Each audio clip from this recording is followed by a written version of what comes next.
नमस्कार। एक कहावत है, उगते हुए सूर्य को हर कोई प्रणाम करता है और डूबता हुआ सूर्य को कमजोरी का प्रतीक माना गया है, खराब माना गया है, अशुभ माना गया है।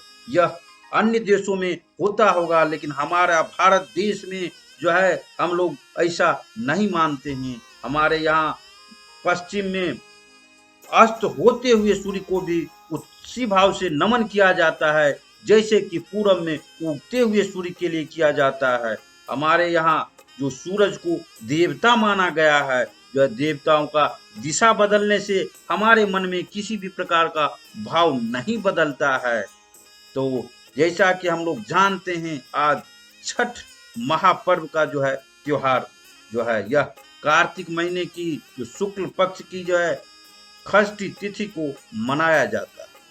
यह षष्ठी तिथि को जो है अस्त होते हुए सूर्य को जो है नमन किया जाता है और अगले दिन सप्तमी तिथि को उगते हुए सूर्य को जो है नमन किया जाता है और नमन करते हुए हमारा ये छठ त्योहार मनाया जाता है। आइए हम चलते हैं और जानते हैं कि छठ महापर्व क्या है और इसको कैसे मनाया जाता है और इसके वैज्ञानिक क्या रहस्य है वो भी हम जानेंगे और हमारे जीवन में यह क्या संदेश देने वाला है।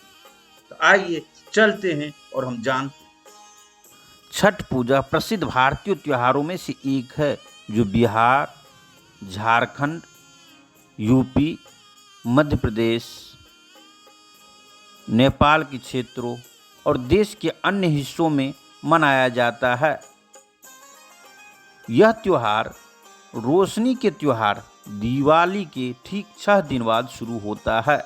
यह पूर्ण रूप से सूर्य देव और छठी मैया को समर्पित है। हिंदू धर्म के अनुसार यह माना जाता है कि सूर्य कई स्वास्थ्य स्थितियों को ठीक करता है और दीर्घायु, प्रगति, सकारात्मकता, समृद्धि और कल्याण प्रदान करता है। यह त्योहार कठोर दिनचर्या का पालन करने वाले लोगों के द्वारा मनाया जाता है जो 4 दिनों तक चलता है। इस त्योहार के अनुष्ठानों और परंपराओं में उपवास, उगते और डूबते सूर्य को प्रार्थना करना, पवित्र स्नान और पानी में खड़े होकर ध्यान करना शामिल है। यह कार्तिक मास की षष्ठी को मनाया जाता है। अपने गृहनगर से दूर रहने वाले लोग इस त्योहार में बड़ी संख्या में जो है यात्रा करते हुए वो अपने घर वापस आते हैं और पूर्ण यानी सारे परिवार के सदस्य मिल करके इस त्योहार को मनाते हैं। धार्मिक ग्रंथों और पौराणिक कथाओं में छठी मैया ब्रह्मा जी की मानस पुत्री हैं। यह सूर्य देव की बहन भी मानी जाती हैं। छठ व्रत में षष्ठी मैया की पूजा की जाती है, इसीलिए इस व्रत का नाम छठ पड़ा। पौराणिक कथा के अनुसार ब्रह्मा जी ने सृष्टि की रचना करने के लिए खुद को 2 भागों में बांटा, जिसमें दाएं भाग में पुरुष और बाएं भाग में प्रकृति का रूप सामने आया। माना जाता है कि सृष्टि की अधिष्ठात्री प्रकृति देवी के एक अंश को देवसेना कहा जाता है। चूंकि प्रकृति का छठ अंश होने की वजह से देवी का नाम एक षष्ठी भी है, जिन्हें छठी मैया के नाम से जानते हैं। और कई सारी मान्यताएं हैं। पौराणिक मान्यताओं के अनुसार भगवान श्री राम और सीता माता ने छठ का व्रत किया था। कहा जाता है कि लंका पर विजय प्राप्त करने के बाद कार्तिक शुक्ल षष्ठी तिथि को माता सीता और भगवान श्री राम ने छठ का व्रत रखा था और सूर्य देव की पूजा की थी। दूसरी मान्यता महाभारत काल से जुड़ी हुई है। महाभारत काल में सूर्यपुत्र कर्ण ने भी सूर्य देव की उपासना की थी। माना जाता है कि कर्ण भगवान सूर्य के परम भक्त थे। वो प्रतिदिन कमर तक पानी में खड़े होकर सूर्य देव की उपासना किया करते थे। महाभारत काल में द्रौपदी और पांडवों ने अपना राज्य वापस पाने के लिए इसकी पूजा की थी। उस दिन से यह चली आ रही है। अब हम चलते हैं और जानते हैं, यह छठ पूजा 4 दिवसीय त्योहार है। पहला दिन यह नहाय खाए से शुरू होता है। पहले दिन जो है व्रती जो है स्नान ध्यान करने के बाद कद्दू भात का सेवन करती है। छठ व्रती को नहाय खाए के दिन शुद्ध और सात्विक भोजन ग्रहण करते हैं। इसके साथ ही इस दिन जब छठ व्रती भोजन कर लेती हैं, उसके बाद ही घर के अन्य सदस्य भोजन करते हैं। दूसरा दिन दूसरे दिन जो है खरना के रूप में जाना जाता है। इस दिन व्रती महिलाएं जो है सारा दिन व्रत रखती हैं और शाम को स्नान करने के बाद जो है चावल और गुड़ का खीर बनाती हैं और खीर बना कर के जो पूजा करते हुए जो पूजा करने के बाद ये खीर जो है जो माता छठी माता को अर्पित किया जाता है, उनको जो है अर्पित करने के बाद जो है वो खुद भोजन करती है और भोजन करने के बाद जो है जो भगवान को प्रसाद चढ़ाया जाता है उस प्रसाद को घर के सभी सदस्यों को वितरित किया जाता है, वो सभी लोग ग्रहण करते हैं। खरना प्रसाद को बेहद शुभ माना जाता है। तीसरा दिन जो है छठ पूजा के लिए बहुत कुछ सामग्रियों की आवश्यकता होती है, जो विशेष रूप से जो है इसमें माना जाता है कि यह होनी ही चाहिए। इन सामग्रियों को जो है इकट्ठा किया जाता है, जिसमें बांस की टोकरी, सूप, नारियल, पत्ते लगे गन्ने, अक्षत, सिंदूर, धूप, दीप, नारियल पानी भरा, अदरक का हरा पौधा, मौसम के अनुकूल फल, कलश, मिट्टी या पीतल का, कुमकुम, पान, सुपारी और अन्य सामग्री को तैयार किया जाता है। साथ में ही कई तरह के जो है पकवान जो है ठेकुआ, पूरी, वो अन्य पकवान को जो है पूरी स्वच्छता और निष्ठापूर्वक जो है इनको तैयार किया जाता है। साथ ही नदी और तालाबों को, जहाँ पर व्रती लोग जो आएंगे पूजा करने के लिए, वहाँ पर जो है नदी और तालाबों को अच्छी प्रकार से जो है साफ और सुथरा किया जाता है। उसके बाद जो है घाटों को तैयार किया जाता है। जो घाटों को तैयार किया जाता है, जहाँ पर जो सामग्री लाते हैं उस सामग्री को वहाँ पर रख कर जो है जो पूजा किया जाता है तो वहाँ पर उसको लाया जाता है। तो इसीलिए वहाँ पर घाट को पूर्ण रूप से अच्छी प्रकार से तैयार किया जाता है, घाटों को सजाया और संवारा जाता है। वहाँ पे कई प्रकार के जो है कई लोग तो जो है उसको जो है वहाँ पर कई सारे जो है लाउड स्पीकर लगा कर गाने भजन का जो है वो इस प्रकार से रहे, घाटों को अच्छी प्रकार से सजाया जाता है।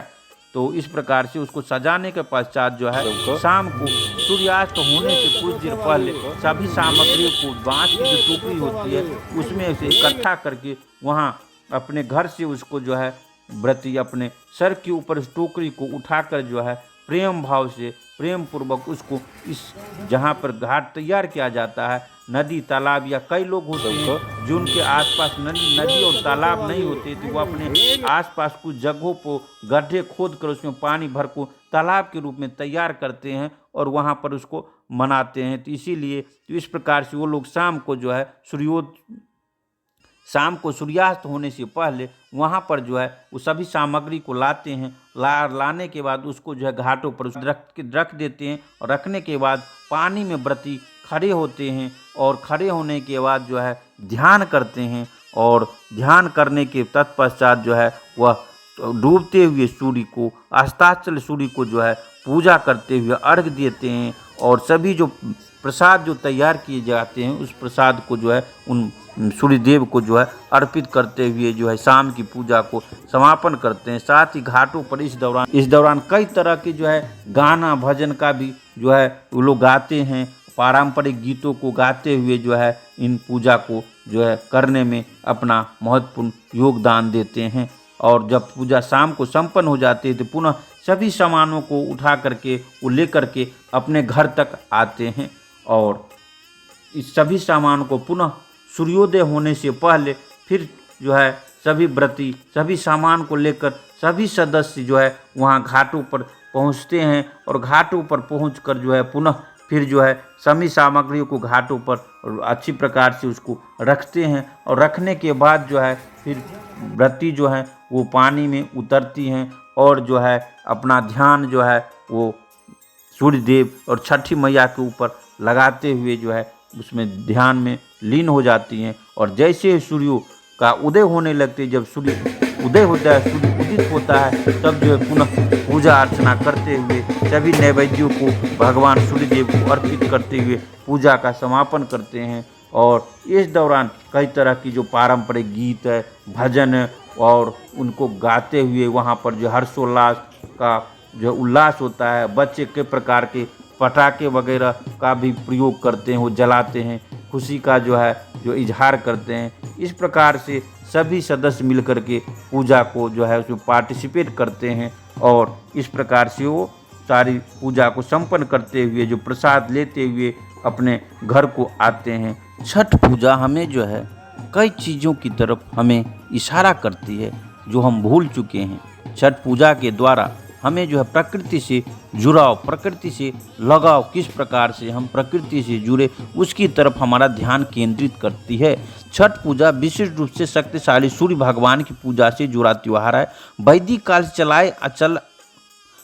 काल से चले आ रही यह एकमात्र त्यौहार जो मानवता की भलाई के लिए प्रकृति की पूजा से अमिट रूप से जुड़ी हुई है। यह त्यौहार भगवान सूर्य को मनाता है और उनका आभार व्यक्त करता है जो इस पृथ्वी पर जीवन और जीविका के लिए अस्थायी स्रोत का प्रतिनिधित्व करते हैं। सूर्य भगवान उगते और डूबते सूरज में अपनी सबसे बड़ी शक्ति प्रकट करते हैं। ये दो महत्वपूर्ण क्षण त्योहार के दौरान जो दो अर्घ्य या भगवान सूर्य की नदी की पानी के साथ पेशकश करते हैं। उगते सूरज की सुबह की महिमा और डूबते सूरज की महिमा उन लाखों भक्तों के बीच शक्ति विस्मय का भाव जगाती है जो भगवान सूर्य की पूजा करने आते हैं। यह जो है पूजा करने वालों की इच्छा की पूर्ति से जुड़ी हुई है।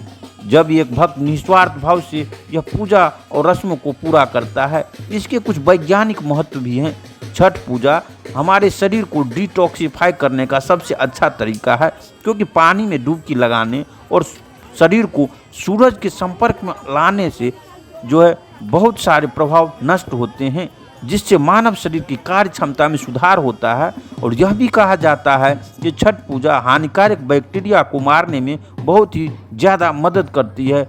इसके बाद यह आने वाले सर्दियों के लिए हमारे शरीर को पूर्ण रूप से तैयार करती है। छठ पूजा शरीर की रोग प्रतिरोधक क्षमता को बढ़ाने में भी मदद करती है। यह जो है छठ पूजा के 4 दिन भक्तों की महान मानसिक लाभ प्रदान करते हैं। छठ पूजा भक्तों के मन को शांत करती है और घृणा, भय और क्रोध जैसी नकारात्मक ऊर्जा को कम करती हैं।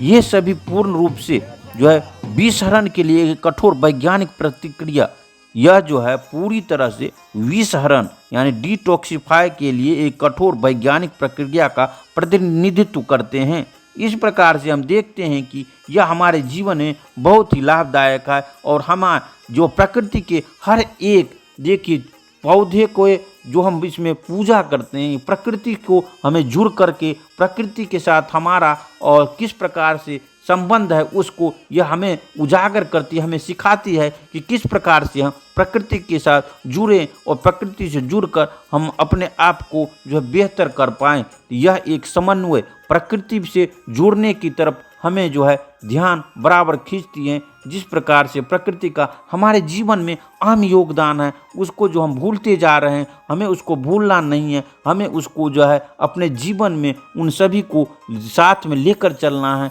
इस प्रकार से हम अगर अपने जीवन में अपनाएंगे तो हमारा जीवन बेहतर हो जाएगा। तो आप सभी लोगों को हमारे साथ बने रहने के लिए बहुत बहुत धन्यवाद।